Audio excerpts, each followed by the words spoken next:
वचन बाबूजी महाराज भाग चौथा, वचन नंबर 8। आगरा 6 मार्च सन 1939। संतों की परमार्थी कार्रवाई करने के लिए घट और मठ दोनों बदलने चाहिए। काल को आजादी है कि वो जितना चाहे परमार्थ में विघ्न डाले। जीव को आजादी है कि वह अपने भाग के अनुसार जो चाहे करे, मगर मालिक की तरफ से ऐसा बंदोबस्त है कि एक रोज सब चाहों से त्रास पैदा होगी और फिर इस देश से निराश होगा और सत्य देश जाने की चाह प्रबल होगी। तब संतों का उपदेश सुन सकेगा और परमार्थ की कमाई करेगा।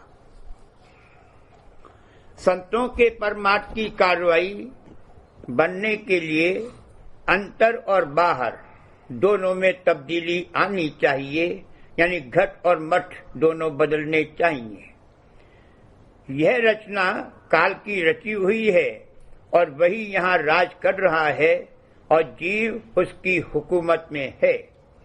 जब तक इसमें फर्क न आवे और तब्दीली न होवे, तब तक उस कार्रवाई का जो संतों ने उद्धार के वास्ते यहाँ आकर जारी फरमाई बनना नामुमकिन है। काल की बस्ती और रचना छोड़ने की चाह और निर्मल चैतन्य देश में पहुंचकर प्रेम और आनंद प्राप्त करने की प्यास घट में जागे, तब इस बात की गुंजाइश हो कि जीव संतों का उपदेश ग्रहण करके परमार्थ की कार्रवाई शुरू करें।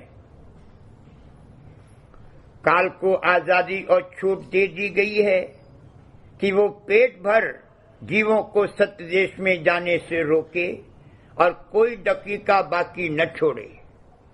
जो कुछ रुकावटें वह जीव के उद्धार की कार्रवाई में डाल सके डाल ले और भरपूर अपनी ताकत लगा ले। जब तक जीवों में काल अंग बाकी है, तब तक वह अपना असर जीवों के हृदय पर पहुंचा सकता है और जीवों को संतों की शरण लेने से रोक सकता है।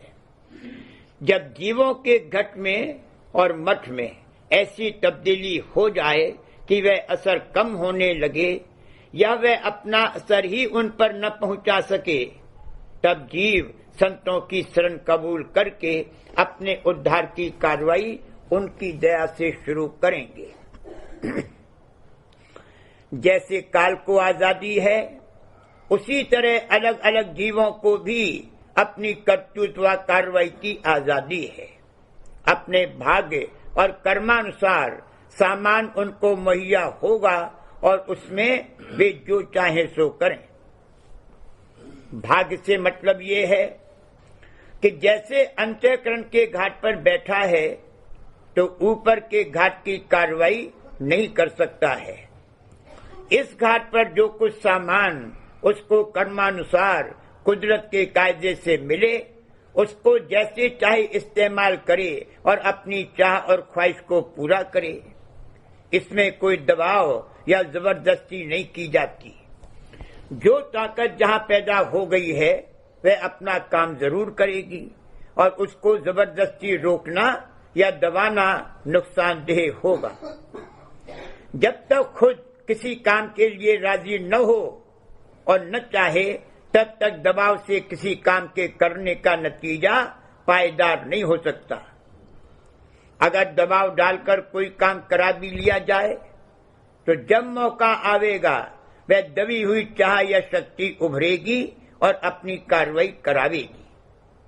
इसलिए कुदरत के कायदों से जो मालिक की मौत से इस रचना में बन गए हैं, उसी तरह कार्रवाई होगी और होनी चाहिए।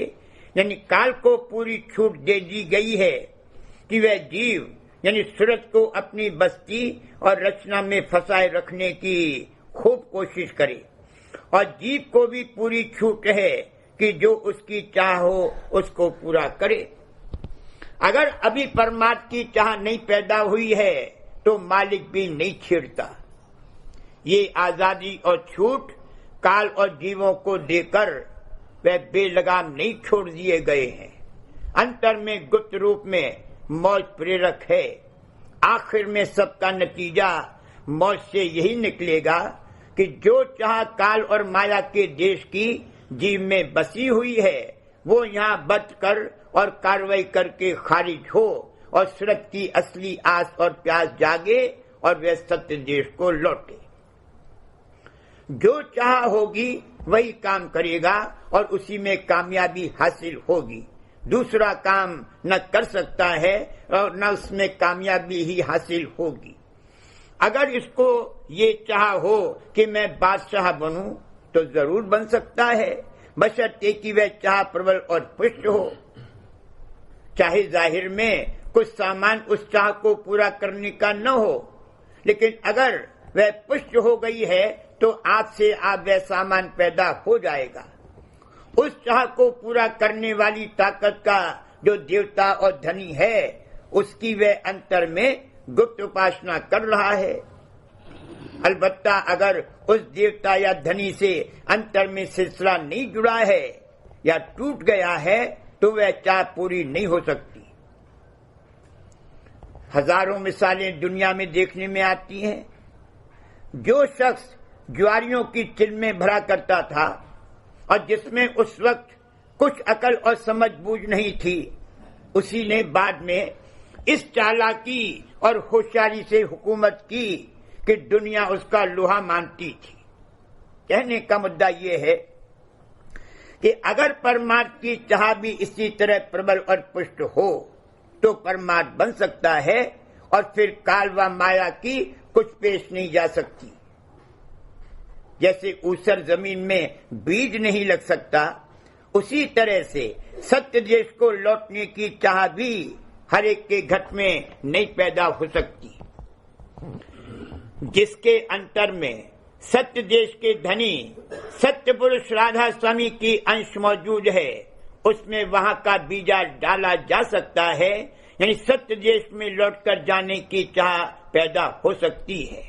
काल और माया में ये चाह नहीं पैदा हो सकती क्योंकि उनका सत्य देश से सिलसिला कतई टूट गया है। अगर वे सत्य देश में ले जाए जावे और उनको वहां का निर्मल प्रेम और आनंद बख्शा जावे तो उनको तकलीफ होगी। यही अंग रखने वाले कुछ जीव भी हैं जो काल के जीव कहलाते हैं। काल जो कि एक बड़ी शक्ति है, उसके वे अर्दली हैं।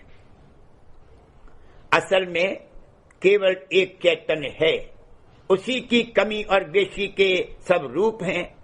चैतन्य में कमी होते होते इस घाट पर आकर इतनी कमी आ गई कि यहाँ जो हम ठोस चीज का इम्तियाज करते हैं वह उसी का रूप है। वही माया यानी मादा है। इसी तरह रचना के किसी दर्जे पर पहुंचने के बाद चैतन्य में जो न्यूनता आई उसकी वजह से वहां वह रूप में पैदा हुआ जो कि लौटकर नहीं जा सकता और उसी का नाम काल है। बहुत से लोगों का ये मत है कि रचना नीचे से होती हुई ऊपर को गई है, यानी उनका कहना है कि न्यून चैतन्य से रचना होते होते विशेष चैतन्य वाली रचना हुई और इस तरह वे लोग जानवर से मनुष्य की रचना हुई बतलाते हैं। इस कहने की बेहूदगी इसी से साबित हो जाती है कि अगर जानवर से तरक्की करके इंसान बना तो इंसान से खुदा बना होगा, न कि खुदा से इंसान। उनके कहने के माफिक तो ये नतीजा निकलता है कि खुदा ने इंसान को नहीं पैदा किया बल्कि इंसान से खुदा पैदा हुआ। ये तो अंधेर है। दुनिया में ऐसे ही लोगों की तारीफ और महिमा होती है और वही बड़े आलिम और अक्लमंद समझे जाते हैं। बड़े मरकज से छोटे मरकज बनते हैं, न कि छोटे मरकज से बड़ा मरकज। रचना ऊपर से होती हुई नीचे को आई है। अलबत्ता ये जरूर है कि जिस चक्कर में है उसमें रहट के समान चढ़ता उतरता रहता है, मगर जब एक चक्कर से निकलकर ऊपर के चक्कर में चला जाए तो फिर नीचे के चक्कर में मामूली तौर पर उतर कर नहीं आवेगा, फिर उस दूसरे चक्कर में उतार चढ़ाव हुआ करेगा।